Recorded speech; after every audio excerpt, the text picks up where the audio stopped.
नमस्कार, आप देख रहे हैं आर्थिक धारा। सिलीगुड़ी की घटना से जुड़े एक और विश्लेषण के साथ मैं हूं आपके साथ श्वेता पांडे। सब्सक्राइब कर ले चैनल, फिर बढ़ते हैं आज के मुद्दे की ओर। स्वागत है आपका। सिलीगुड़ी में दो बिहारी अभ्यर्थियों पर हमले की बुझी नहीं है आग। भले ही दो आरोपियों की हुई है गिरफ्तारी, लेकिन बिहारी अभ्यर्थियों पर छाया हुआ है आतंक। पीड़ित दो अभ्यर्थी नहीं आ रहे हैं सामने। बिहार में राजनीति है गर्म, तो बंगाल में फैल रही है असुरक्षा और असंतोष। दार्जिलिंग के सांसद राजू बिष्ट ने की है हमलावर बंगला पक्ष को प्रतिबंधित करने की मांग। आरोपियों पर एनएसए लगाने की हो रही है मांग। आज हुई कोर्ट में दोनों की पेशी। करते हैं चर्चा इसी मुद्दे पर। बने रहिएगा पूरे वीडियो में हमारे साथ, क्योंकि ये सवाल है बंगाल की समृद्ध संस्कृति व विरासत की। ये मुद्दा है राज्य के सामाजिक ताने बाने का। ये जुड़ा है उन शक्तियों से जो हमला कर रहे हैं बंगाल की साख पर, अस्मिता पर। बांग्ला पक्ष का संस्थापक है गर्ग चैटर्जी। दावा करता है बांग्ला राष्ट्रीयता का, हिंदी और उर्दू सहित सभी गैर बांग्ला भाषाओं के बहिष्कार का, इससे जुड़े लोगों को राज्य से भगाने का, लेकिन नहीं है उसे बंगाल की सांस्कृतिक इतिहास की जानकारी। साल 1204 में इख्तियारुद्दीन मोहम्मद बिन बख्तियार खिलजी ने किया बंगाल पर कब्जा। 1757 तक चला मुसलमानों का शासन। इसे कहा जाता है बंगाल का मध्यकालीन युग, समन्वय और आत्मसात की अवधि। इतिहासकार जगदीश नारायण सरकार का दावा है 550 वर्षों के शासनकाल में हिंदू और मुसलमान आए एक दूसरे के समीप। मुसलमान थे हिंदुओं की संस्कृति से प्रभावित, बंगाल के हिंदू भी थे मुसलमानों की संस्कृति से बेहद प्रभावित, जो आए थे दुनिया के विभिन्न क्षेत्रों से अलग अलग संस्कृतियों के साथ। मुस्लिम शासकों ने दिया बंगाली साहित्य को संरक्षण। मध्यकालीन युग में बांग्ला भाषा और साहित्य का हुआ तीव्र विकास। अरबी फारसी के बावजूद आम लोगों की भाषा थी बांग्ला। रुकनुद्दीन बरबक शाह के संरक्षण में मालाधर बसु ने लिखा प्रसिद्ध संकलन कृष्ण विजय। कृतिबास ने लिखा रामायण पांचाली। अंग्रेज़ों का आया शासन, तेज़ी से हुआ औद्योगिकरण, श्रमिकों की पड़ी ज़रूरत। राजधानी कोलकाता थी। 19वीं सदी के समाप्त होते होते बिहार बना बंगाल के उद्योगों के लिए मजदूरों का मुख्य सप्लायर। कुछ स्वेच्छा से आए, कुछ लाए गए बलपूर्वक छल से। बिहार रह गया था अविकसित, गरीबी का था उच्च स्तर, कृषि उत्पादन व्यवस्था का था अर्ध सामंती चरित्र, भूमि और ताकत थी उच्च जाति के लोगों के हाथों में। रोजगार की तलाश में लोगों का बढ़ा पलायन। बंगाल के चाय बागानों, कारखानों, जूट मिलों, कोयला खदानों, निर्माण कार्यों, असंगठित क्षेत्र में मिला मौका। राजस्थान, गुजरात से बड़ी संख्या में आए व्यवसायी। राजधानी कोलकाता से लेकर सुदूर पुरुलिया, अलीपुरद्वार तक फैलाया नेटवर्क। बंगाल का विकास का आधार ही रहा है समन्वय और सौहार्द का, मिलीजुली संस्कृति व पहचान का। सीमित राजनीतिक लाभ के लिए दांव पर लगाई जा रही है बंगाल की अस्मिता और विशिष्टता को। बंगला पक्ष जैसे संगठनों को बनाया जाता है हथियार, जो वार कर रहे हैं बंगाल की जड़ों पर। यही कारण है कि बंगाल को प्रेम करने वाला हर शख्स है नाराज, दुखी है इस संगठन से। हो रही है इनके खिलाफ कार्रवाई की मांग। सिलीगुड़ी में दो बिहारी अभ्यर्थियों को पीटा बांग्ला पक्ष के गुंडों ने। वीडियो हुआ वायरल। गरमाई बिहार की राजनीति। लालू यादव, तेजस्वी ने ममता पर बनाया दबाव। गिरफ्तारी हुई दो आरोपियों की। बंगाल सरकार ने नहीं लिया सबक तमिलनाडु सरकार से। पिछले वर्ष तमिलनाडु बिहार में बना था ऐसा ही माहौल, लेकिन मुख्यमंत्री एम.के. स्टालिन ने दिखाई अपनी सक्रियता। तमिलनाडु के डीजीपी शैलेंद्र बाबू ने तुरंत स्पष्ट की थी स्थिति। राज्य में बिहारी प्रवासी श्रमिकों पर नहीं किया जा रहा हमला। तमिलनाडु के श्रम कल्याण मंत्री सीवी गणेशन ने जारी किया बयान। तमिलनाडु में किसी भी उत्तर भारतीय हिंदी भाषी श्रमिकों को नहीं है कोई खतरा। मुख्यमंत्री एम.के. स्टालिन ने जारी किया बयान। प्रवासियों का तहे दिल से स्वागत है, करते हैं हर संभव मदद। दोषियों के खिलाफ दर्ज हुए कई मामले। Twitter users, social media influencers, पत्रकारों, नेताओं पर भी दर्ज हुए मामले। सक्रिय दिखा पूरा प्रशासनिक तंत्र। लेकिन बंगाल में चुप रही ममता। सिलीगुड़ी पुलिस कमिश्नरेट से लेकर पुलिस डीजी तक पसरा है सन्नाटा। नहीं खुला मुंह किसी भी तृणमूल नेता का। परोक्ष समर्थन दिया गया बांग्ला पक्ष के गुर्गों को। पार्टी नेता कुणाल घोष ने खारिज कर दिया इसे। स्थानीय मुद्दा बता टाल दिया मुद्दे को। पुलिस ने दी सफाई, नहीं मिली कोई शिकायत।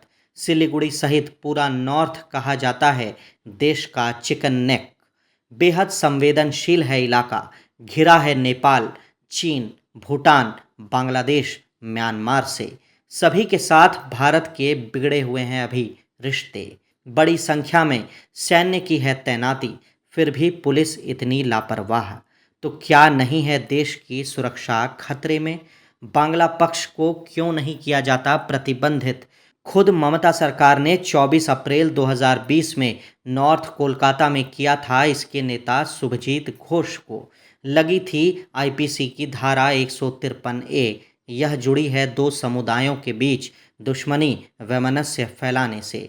आईपीसी की धारा 153B, यह धारा जुड़ी है देश की एकता अखंडता पर हमला करने से। आईपीसी की धारा 120B जुड़ी है यह आपराधिक साजिश से।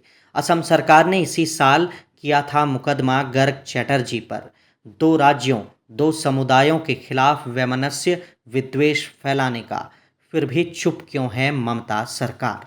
सुनिए क्या कहते हैं दार्जिलिंग के सांसद राजू बिस्ट। उनका ही क्षेत्र है सिलीगुड़ी। बिहार के युवाओं के साथ जो दुर्व्यवहार सिलीगुड़ी में हुआ है बहुत ही दुर्भाग्य है। मैं उस घटना की निंदा करता हूं। और ये जो बंगो पक्खो जो संस्था है, एनजीओ है, ये टीएमसी की बी टीम है। और जब टीएमसी के नेता खुल के जो नहीं कर सकते इनके माध्यम से कराती, ये पहली घटना नहीं है। कई बार इन्होंने आपत्तिजनक टिप्पणियां मेरे ऊपर, गोरखा समाज के ऊपर भी किया है। इनके ऊपर कई सारे केसेस आसाम में भी चल रहे हैं। और इसके बावजूद भी पश्चिम बंगाल सरकार और प्रशासन इनको खुलेआम इस तरह का व्यवहार और इस तरह का जो है समाज को दूषित करने का खुला छूट दे रखा है। मैं कड़ी निंदा करता हूं और मैं बंगाल सरकार, मुख्यमंत्री जी से निवेदन करता हूं, ऐसी संस्थाएं तत्काल बंद होनी चाहिए और उनके जो पदाधिकारी हैं उनके ऊपर कार्रवाई होनी चाहिए।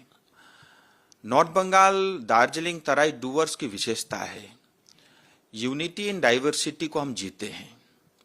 और चाहे राजवंशी हो, चाहे आदिवासी हो, चाहे गोरखा हो, चाहे बंगला भाषी हो, चाहे हिंदी भाषी हो, चाहे कोच हो, टोटो हो, मेचे हो, हम सब लोग एक परिवार की तरह रहते हैं। ये हमारी ताकत है। बंगाल में रहने वाले गैर बांग्ला भाषियों के समक्ष है बड़ी चुनौती। 200 से अधिक सालों से रह रहे हैं इस भूमि पर। खून पसीने से सींचा है इसकी मिट्टी को। उन्हें ललकार रहे हैं आपराधिक मानसिकता के चंद अपराधी। बंगाल के हर भाषा भाषी, हर संस्कृति से जुड़े लोगों को है इन अपराधियों से खतरा। आगे आना होगा उन्हें मिलकर एक साथ, क्योंकि जब सो जाता है सचेत नागरिक तो सड़कों पर विचरने लगते हैं हिंसक जानवर। वीडियो में इतना ही, फिर होगी मुलाकात। अब आइए देखते हैं कुछ छोटी बड़ी खबरें फटाफट।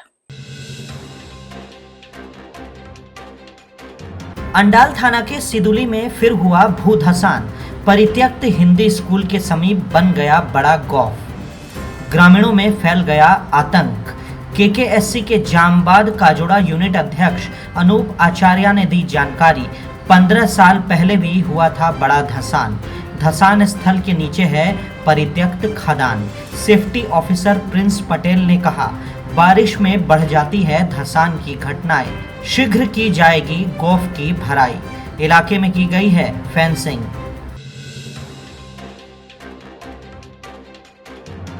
धनबाद के निरसा थाना में हुई बड़ी सड़क दुर्घटना। लखी माता कोलियरी मोड़ पर हाईवा और बाइक में हुई सीधी टक्कर। बाइक चालक हो गया गंभीर रूप से घायल। हाईवा छोड़कर भाग निकला चालक। स्थानीय लोगों ने बाइक चालक को दाखिल कराया अस्पताल में। टक्कर के बाद बाइक में लग गई आग। बाइक की टंकी फटने के बाद हाईवा में भी लग गई आग। धू धू कर जले दोनों वाहन। दमकल कर्मियों ने आकर बुझाई आग। घटना स्थल पर थे पुलिस अधिकारी।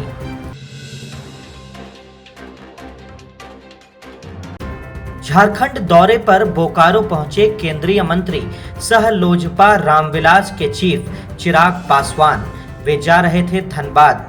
बोकारो नया मोड़ में नेता कार्यकर्ताओं ने किया उनका जोरदार स्वागत। उन्होंने किया दावा, झारखंड में संगठन है काफी मजबूत। गठबंधन के साथ चुनाव लड़ने को लेकर चल रही है बातचीत।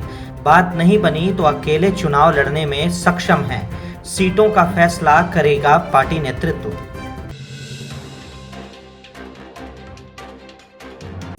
जमशेदपुर के उलीडीह थाना अंतर्गत दरभंगा डेयरी के समीप हुई फायरिंग। अपराधियों ने गोली मार दी विकास कुमार को। पहुंचाया गया एमजीएम अस्पताल। इलाज के दौरान मौत हो गई विकास कुमार की। पुलिस जांच कर रही हर पहलू की। विकास के परिजनों का रो रो कर है बुरा हाल। मानगो उलीडीह थाना क्षेत्र में लगातार हो रही है फायरिंग। मानगो थाना प्रभारी निरंजन कुमार ने बताया, खंगाले जा रहे हैं सीसीटीवी कैमरे।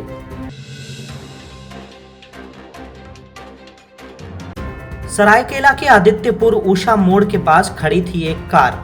घुसा था उसमें बड़ा अजगर सांप। मच गई अफरा तफरी। सूचना दी गई छोटू स्नेक बॉय को।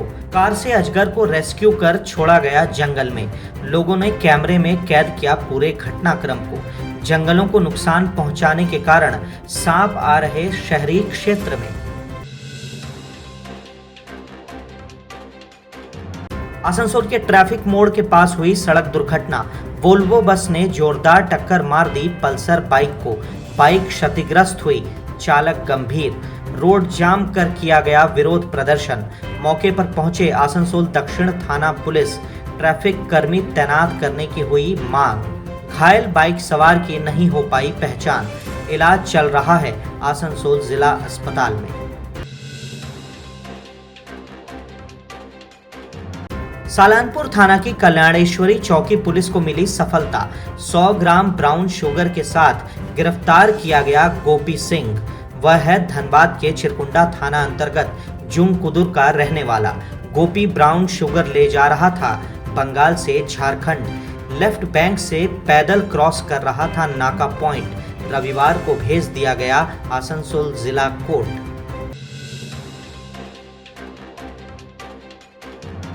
कुल्टी थाना इलाके की दुर्गा पूजा समिति, काली पूजा समिति, मुहर्रम समिति, महावीर अखाड़ा समितियों को किया गया सम्मानित। प्रथम, द्वितीय और तृतीय रही कमेटियों का किया गया था चयन। कुल्टी क्लब परिसर में आयोजित किया गया समारोह। एसीपी जावेद हुसैन, कुल्टी थाना प्रभारी कृष्णेंदु दत्ता, बराकर फाड़ी इंचार्ज सुकांत दास, न्यामतपुर फाड़ी इंचार्ज अखिल मुखर्जी, चौरंगी फाड़ी इंचार्ज कार्तिक बाबू, साकतोड़िया फाड़ी इंचार्ज देवबंधु मुखर्जी रहे मौजूद।